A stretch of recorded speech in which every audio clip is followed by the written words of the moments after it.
खरं तर तुमचा रिझल्ट डिक्लेअर झाल्यापासून एक प्रश्न तुम्हाला नेहमी पडतोय की माझ्या पर्सेंटाईलला कॉलेज कोणतं मिळणार आहे. आता पर्सेंटाईल तुम्हाला समजलेलं आहे, मग कॉलेजेस कोणकोणती तुम्हाला मिळू शकतात यासाठी आजचा हा व्हिडिओ बनवतोय. खरं तर आजचा जो व्हिडिओ आहे ना, शक्य असेल तर आपल्या पालकांसोबत सुद्धा शेअर करा, जेणेकरून तुमच्या पर्सेंटाईल रेंजसाठी कोणती कॉलेजेस पुणे मुंबईमध्ये शक्य आहेत हे मी सांगणार आहे. खरं तर एक तर रिझल्ट लागला ना, नक्कीच शॉकिंग होता. मी आधीच्या व्हिडिओमध्ये सुद्धा सांगितलं की काही मुलांसाठी अनएक्सपेक्टेड पर्सेंटाईल, खूप चांगलं पर्सेंटाईल मिळाले आणि भरपूर मुलं अशी पण आहेत ज्यांना ना पर्सेंटाईल खूप कमी आले. आता कालपासून भरपूर मुलांशी इंटरॅक्ट करतोय, पालकांशी इंटरॅक्ट करतोय, त्याच्यावरून तरी मला ही गोष्ट समजली. एक गोष्ट काय आहे तर जे पर्सेंटाईल तुम्हाला मिळाले त्याच्यावरती कोणती computer science, IT, AIML, AIDS, ENTC यासाठी कुठली कॉलेजेस तुम्हाला मिळू शकतात हे मी आजच्या व्हिडिओमध्ये डिस्कस करणार आहे, जेणेकरून तुम्हाला एक आयडिया येईल की माझ्या कॉलेज लिस्टमध्ये ही कॉलेजेस मला ठेवायचे आहेत, यांच्याबद्दल मला रिसर्च करायचं आहे. त्यामुळे आजचा हा व्हिडिओ बनवतोय. खरं तर रिझल्ट डिक्लेअर झाल्यानंतर ना कालपासून बघतोय भरपूर मुलांना पर्सेंटाईल म्हणावं तितकं आलं नाही आहे. मी एक सांगतो सिच्युएशन, म्हणजे उदाहरण देखील ते एकतर ग्रामीण भागातील आहेत, म्हणजे पालक ज्यांनी सांगितलं की 105 मार्क्स आहेत त्या मुलीला. ठीक आहे, 105 मार्क्सवरती म्हणजे विदाऊट बोनस मार्क्सवरती तिला फक्त 12% CET सेलने दिले. ठीक आहे, मग अशा सिच्युएशनसुद्धा भरपूर झाले आहेत. मग त्यांचं म्हणणं होतं की 2 वर्ष आम्ही क्लासेस लावले तरीसुद्धा त्याचा काही उपयोग झाला नाही. आता भरपूर ठिकाणी चालू आहे की CET सेलच्या रिझल्टमध्ये घोळ झाला आहे, त्यांनी पर्सेंटाईल कमी दिले, सगळं सुरू आहे, नवीन रिझल्ट येणार आहे काय, स्कॅम आहे काय वगैरे. गेल्या वर्षी याच्यापेक्षा सुद्धा वाईट सिच्युएशन झाली होती. त्यावेळी लिटरली म्हणजे भरपूर पालकांनी CET सेलकडे कंप्लेंट रेज केल्या, CMO ऑफिसपर्यंत हे प्रकरण गेलं होतं. सेम सिच्युएशन झाली होती, पर्सेंटाईल कमी आलं होतं म्हणून. त्यानंतर सरकारने सुद्धा CET सेलला आदेश दिले. CET सेलने काय केलं, गेल्या वर्षी पुन्हा आन्सर की रिलीज केली, परत सांगितलं परत तुमचे मार्क्स चेक करा. इतक्या गोष्टी होऊन सुद्धा CET सेलने त्यावरती काही ॲक्शन घेतली नाही. ठीक आहे, त्यामुळे एक गोष्ट तुम्ही मानून चला, तुमचं पर्सेंटाईल कमी येऊ अगर जास्त येऊ त्यांना काही फरक पडणार नाही. जे पर्सेंटाईल तुम्हाला मिळाले ना तेच फायनल असणार आहे. मला माहिती आहे ही शॉकिंग पर्सेंटाईल आहे, कारण का तुम्ही आयुष्याची 2 वर्ष CETच्या एक्झामवरती गुंतवली आहेत आणि इतकं कमी पर्सेंटाईल. आता काही मुलं तर 70 मार्क्स आहेत, पर्सेंटाईल 10, 15 किंवा 20 पर्सेंटाईल दिले. अशा सिच्युएशन्स भरपूर झालेले आहेत. तुम्ही काय करा, जर तुम्ही तुमच्याकडे आन्सर की डाउनलोड केली असेल, आन्सर की आणि रिझल्ट दोन्हींना मेलमध्ये अटॅच करून CET सेलकडे ही कंप्लेंट रेज करा. मात्र यावरती मला वाटत नाही CET सेल काय ॲक्शन घेईल. गेल्या वर्षी सुद्धा अशा गोष्टी झाल्या होत्या, CET सेलने काही ॲक्शन नाही घेतली. त्यांचं फक्त सिम्पल हे म्हणणं होतं की नाही, ही नॉर्मलायझेशन प्रोसेस आहे, तुमच्या शिफ्टमध्ये तुमच्यापेक्षा जास्त मुलांनी स्कोर केला असेल. अशा या सगळ्या गोष्टी होत असतात. ठीक आहे, तर सगळ्यांना नमस्कार, मी संदीप मिलके. आजचा जो व्हिडिओ आहे ना, one of the most important video असणार आहे की तुमच्या पर्सेंटाईलला कोणती कॉलेजेस तुम्हाला मिळू शकतात पुण्यामध्ये, मुंबईमध्ये, ते मी डिस्कस करणार आहे. खरं तर चॅनलला नक्की सबस्क्राईब करा, कारण का पूर्ण ॲडमिशन प्रोसेस म्हणजे तुमचं ॲडमिशन कन्फर्म होईपर्यंत, स्पॉट राऊंडपर्यंत सगळा जो कंटेंट आहे ना याच चॅनलवरती अपलोड होणार आहे, जेणेकरून तुमच्या ॲडमिशन प्रोसेसमध्ये काहीही तुम्हाला इश्यू येणार नाहीत. त्यामुळे चॅनलला नक्की सबस्क्राईब करा. तर सुरुवात करूया आजच्या या नवीन व्हिडिओला.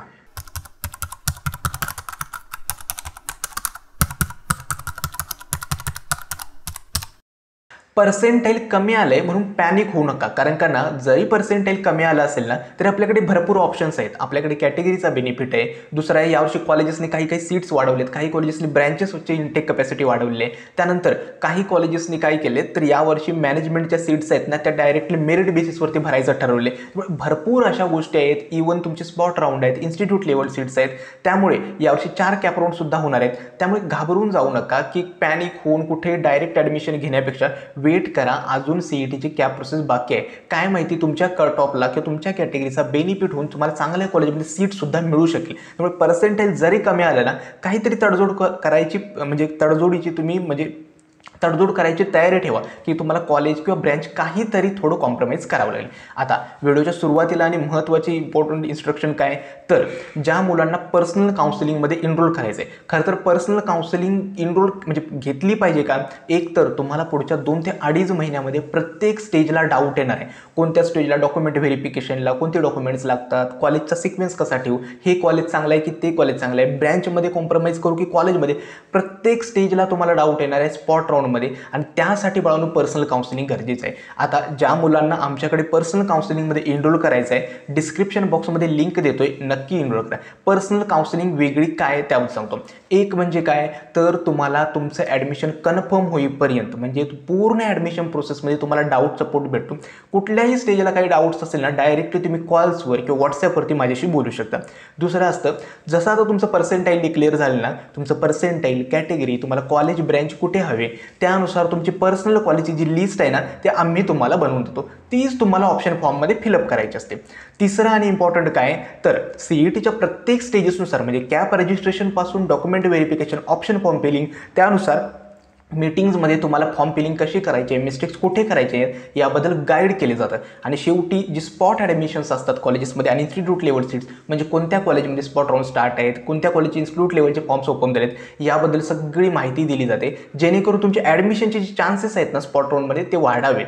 आणि first year engineering guidance session, ज्याच्यामध्ये तुम्हाला फर्स्ट इयरमध्ये कोडिंग किंवा युनिव्हर्सिटी एक्झाम्सला कसं टॅकल करायचं आहे याबद्दल गाईड केलं जातं. आय होप तुम्हाला पर्सनल काउन्सिलिंगचे हे फीचर्स समजले असतील. आता होतं असं की खरंच कालपासून भरपूर पालकांचे, मुलांचे कॉल्स रिसीव्ह होतात. प्रत्येकाला उत्तर देणं शक्य नाही आहे बाळांनो. त्यामुळे काय वाटतंय, ज्या मुलांना काउन्सिलिंग रिलेटेड काहीही डाऊट्स असतील ना, डिस्क्रिप्शन बॉक्समध्ये मी माझा व्हॉट्सॲप नंबर दिला आहे, त्याला नक्की मेसेज करा.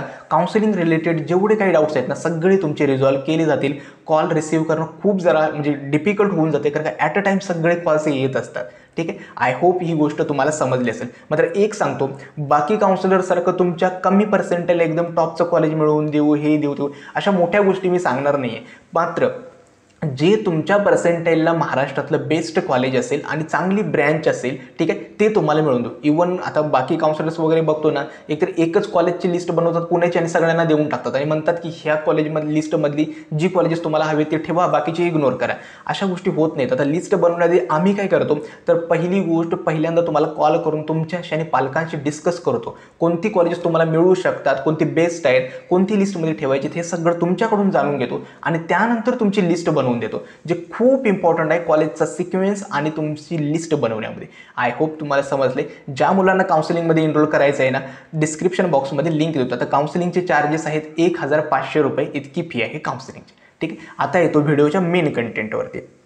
तर CSIT कॉलेजेस कोणते आहेत ज्यांचं पर्सेंटेल 40 to 99 पर्सेंटेल आहे. आता मी काय केलं आहे, प्रत्येक पर्सेंटाईल ग्रुपला सांगितलं बसत नाही आहे की 99साठी हे आहेत, 98साठी आहेत. मी कॅटेगरी केली आहेत. ज्यांचं पर्सेंटेल 95+ पर्सेंटेल आहेत त्यांना कोणती कॉलेजेस मिळू शकतात, कोणती कॉलेजेस तुमच्या लिस्टमध्ये ठेवायला पाहिजे, असं वेगवेगळे ग्रुप्स डिवाईड केलेत आणि त्यांच्याबद्दल. आता ही एक्झॅक्टली कॉलेजेसचे कट ऑफ मी इथं देत नाही आहे. मी कन्सिडर काय करतोय, जर तुमचं 95+ पर्सेंटेल असेल तर ही कॉलेज तुमच्या लिस्टमध्ये याच्यामधली कॉलेजेस तुमच्या कट ऑफला मॅच होऊ शकतात.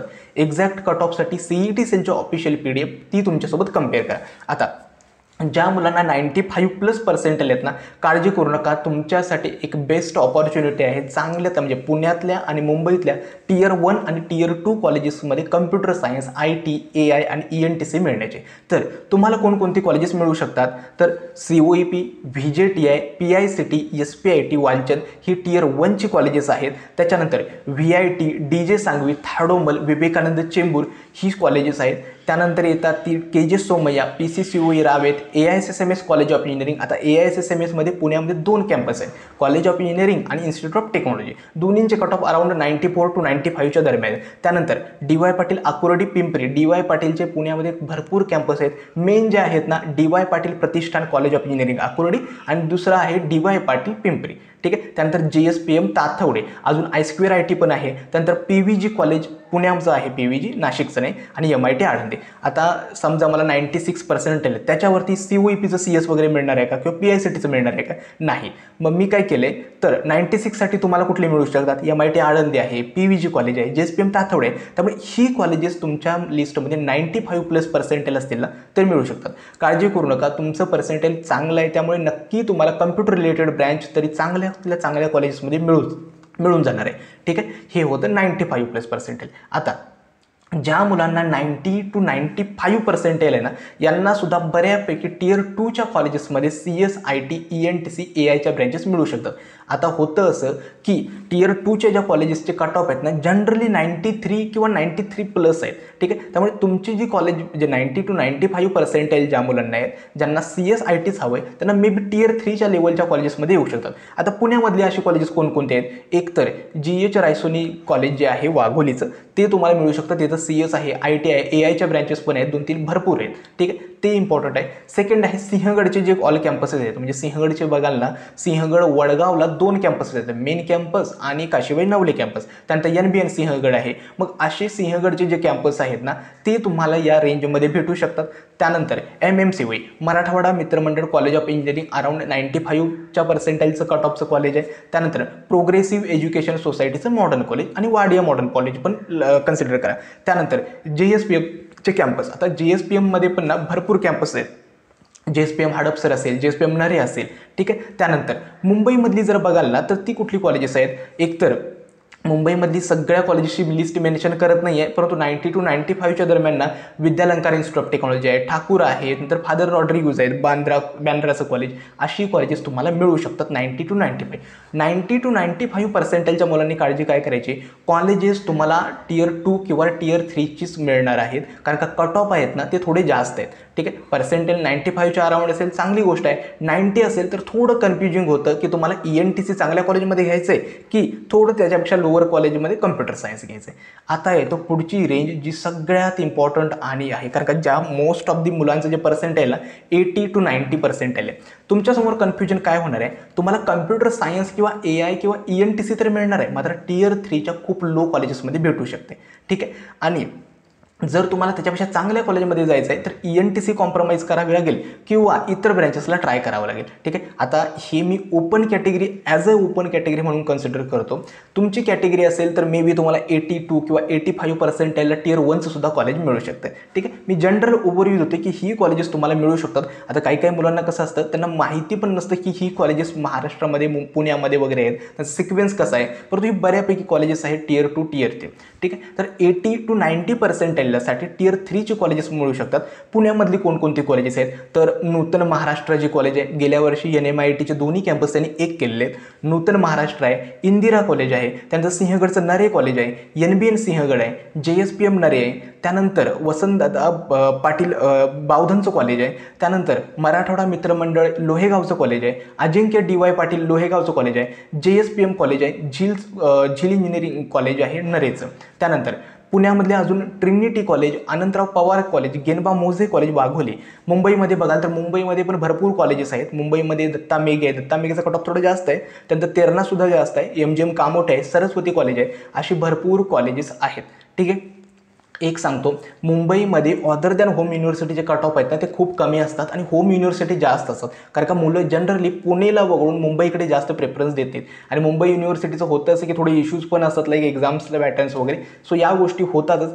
80 to 90 पर्सेंटाईलच्या मुलांसाठी ही जी कॉलेजेस आहेत, जर तुम्हाला कम्प्युटर सायन्स हवे असेल टियर 3चंच कॉलेज भेटणार आहे, जास्त चांगलं कॉलेज भेटण्याची अपेक्षा, कारण का होतं असतं ती याच्यातली जी कॉलेजेस मी सांगतोय ना लिटरली यांचे कट ऑफ आहेत ना खूप जास्त आहेत, म्हणजे 90-92 पर्सेंटाईलच्या दरम्यान, परंतु त्या कॉलेजेसची तेवढी म्हणजे गेल्या 2 वर्षांपासून CS-ITच सगळ्यांना हवे म्हणून हे कट ऑफ जरा जास्त झालेत, ठीक आहे. त्यामुळे एक काळजी घ्या, टियर 3ची कॉलेजेस आहेत थोडी लो कॉलेजेस आहेत. आता ज्यांचं पर्सेंटाईल 70 to 80 पर्सेंटाईल आहे त्यांच्यासाठी काय? जर तुम्हाला पुण्यामध्येच कम्प्युटर सायन्स IT हवं असेल तर बाळांनो कॉलेज मिळेल, परंतु खूप लो कॉलेज भेटू शकतं, एकदम लो, म्हणजे लाईक किस्टोन असेल, ठीक आहे. त्यानंतर भिवराबाई कॉलेज इंजिनिअरिंग असेल, अशी जी कॉलेजेस आहेत ना ती मिळू शकतात, ठीक आहे. ENTC म्हणाल तरी सुद्धा टियर 3चीच मिळणार आहे, कारण का ENTCच्या कॉलेजच्या कट ऑफसुद्धा जास्त काही फरक नसतो, ठीक आहे. मग 70 to 80 पर्सेंटाईल ज्यांचं पर्सेंटाईल आहे त्या मुलांनी काय करा, एकतर तुमच्या ग्रामीण भागातली किंवा तुमच्या डिस्ट्रिक्टमधली जी कॉलेजेस आहेत इंजिनिअरिंग, तिथं तुम्ही कम्प्युटर सायन्स IT किंवा AIच्या ब्रँचेस ट्राय करा, ठीक आहे. जर पुण्यामध्येच यायचं असेल तर थोडीफार ब्रँच कॉम्प्रोमाइज करा, मग ENTCपर्यंत आलात तरी चालेल आणि तिथं ब्रँच घेतली जाईल. मात्र कॉलेज तुम्हाला पुण्यामध्ये सुद्धा ना खूप लो भेटू शकतं, कारण काय 70 to 80 पर्सेंटाईलसाठी ना खूप लो कॉलेजेस जरा कट ऑफ आहेत ना ते मॅच करत होते, ठीक आहे. काळजी करू नका की एकतर थोड्या एका स्टेपनं मागे आलात ना तरी काही होणार नाही, चांगलं कॉलेज मिळत असेल तरी हरकतच नाही आहे. आता ज्यांचं पर्सेंटाईल बिलो 40 म्हणजे 40% टू 70% आहे, अशा मुलांसाठी काय आहे? एकतर तुमची जर कॅटेगरी असेल तर कॅटेगरीचा बेनिफिट होऊन तुम्हाला नक्कीच काही ना काहीतरी चांगलं कॉलेज मिळू शकतं. मात्र जर पर्सेंटाईल खरंच कमी आहे, ज्या मुलांचं 50 आहे, 60 आहे, अशा मुलांसाठी काय? एकतर तुमचा बॅकअप प्लॅन तयार असला पाहिजे. कंप्लिटली कॅप प्रोसेसवरती डिपेंड राहू नका. पॅरलली मॅनेजमेंटच्या सीट्स किंवा इनडायरेक्ट म्हणजे ज्या डायरेक्ट ॲडमिशन सीट्स आहेत त्यांनासुद्धा ट्राय करा. ठीक आहे. होतं असं की कॅप राऊंड्समध्ये कट ऑफ कमी येण्याचे चान्सेस बाळगणूक कमी आहेत. यावर्षीसुद्धा CET एक्झाम 4,22,000 मुलांनी दिलेली आहे. मला वाटतं रजिस्ट्रेशन नाही म्हटलं तरी 3.5 लाख रजिस्ट्रेशन्स होतील. त्यामुळे कॉम्पिटिशन आहे ना थोडं वाढणार आहे. मग अशा सिच्युएशनला तुम्ही काय करू शकता? पहिला आणि इम्पॉर्टंट मुद्दा, तुम्ही ब्रँच आणि कॉलेज कॉम्प्रोमाइज करू शकता. मग ब्रँच इलेक्ट्रिकल असेल, मेकॅनिकल असेल, सिव्हिल असेल, चांगल्या कॉलेजमध्ये मिळत असेल तर तुम्ही घेऊ शकता. दुसरं, पुण्या किंवा मुंबईमधली हाय कट ऑफ कॉलेजेस ट्राय करण्यापेक्षा तुम्ही तुमच्या जिल्ह्यामधली जी कॉलेजेस आहेत, लोकल कॉलेजेस, तुमच्या जवळची जी कॉलेजेस आहेत ती ट्राय करा. आता होतं असं की आपल्याला काय वाटतं, नाही ती कॉलेजेस खूप चांगली नाही आहेत, मुलं अशी आहेत वगैरे वगैरे, परंतु जी कॉलेजेस तुमच्या पर्सेंटेला पुण्यामध्ये मिळणार आहेत तर सेम सिच्युएशन त्यांची पण आहे. फक्त आपल्याला कसं असतं, पुण्यातल्या कॉलेजेसबद्दल माहिती नसतं. एकदा तिथं आलात ना सगळ्या गोष्टी मग आपल्या समोर यायला लागतात. त्यामुळे लोकल कॉलेजेसला प्रेफर करा. तिसरं आहे, जे अल्टरनेट वेज आहेत, लाईक काही कॉलेजेस असतील किंवा प्रायव्हेट युनिव्हर्सिटीज असतील, तिथं तुम्हाला डायरेक्ट ॲडमिशन मिळतं, त्यांच्यासाठी सुद्धा तुम्ही ट्राय करा. जेणेकरून फक्त एका प्रोसेसवरती नाही तर पॅरलली पॅरलली तुम्ही डायरेक्ट ॲडमिशनसाठी सुद्धा ट्राय करा. आता वेगवेगळ्या युनिव्हर्सिटीज कोणकोणत्या आहेत? JSPM युनिव्हर्सिटी आहे, DY पाटील इंटरनॅशनल युनिव्हर्सिटी आहे अकोल्याची, त्यानंतर विश्वकर्मा युनिव्हर्सिटी आहे, MIT WPU आहे. अशा युनिव्हर्सिटीमध्ये डायरेक्ट ॲडमिशन्स देतात. मात्र त्यांची टोटल फीस थोडी जास्त असेल, 2 ते 2.5 लाख. फी कन्सेशन वगैरे काही भेटणार नाही. अशा गोष्टी तुम्ही ट्राय करा. आय होप ही गोष्ट समजत असेल. पर्सेंटाईल कमी आलं म्हणून घाबरून जाऊ नका. तुमचे कॅटेगरी बेनिफिट आहेत. सीट्स मे बी यावर्षी इनटेक त्यांची जास्त वाढलेली असू शकतात. त्यानंतर 4 कॅप राऊंड्स आहेत. या गोष्टींचा नक्की तुम्हाला फायदा होणार आहे. ठीक आहे. पर्सेंटाईल कमी आले, मी ड्रॉपचा विचार करतो, या गोष्टी मागे लागू नका. आणखीन जो स्कॅम झाला आहे ना, नक्कीच तो स्कॅम आहेच, परंतु त्यामध्ये मला वाटत नाही की रिझल्ट वगैरे काही चेंज होईल. आय होप मला ज्या गोष्टी बोलायच्या आहेत त्या समजल्या असेल. इम्पॉर्टंट गोष्ट काय, ज्या मुलांना पर्सनल काउन्सिलिंगमध्ये एनरोल करायचं आहे नक्की एनरोल करा. तुमच्या पर्सेंटाईलला बळून कसं एक चांगलं कॉलेज मिळवता येईल ना, यासाठी आम्ही नक्की प्रयत्न करू. जर काही काउन्सिलिंग रिलेटेड डाऊट्स असतील ना, मी माझा व्हॉट्सॲप नंबर मी डिस्क्रिप्शन बॉक्समध्ये देतोय, त्यामध्ये तुमच्या क्वेरी सेंड करा, जेणेकरून काउन्सिलिंग रिलेटेड सगळे तुमचे डाऊट्स जे असतील ना क्लिअर केले जातील. आजचा हा व्हिडिओ कसा वाटला हे देखील मला कमेंट सेक्शनमध्ये सांगा. आजचा हा व्हिडिओ मी येथेच थांबवतो. धन्यवाद.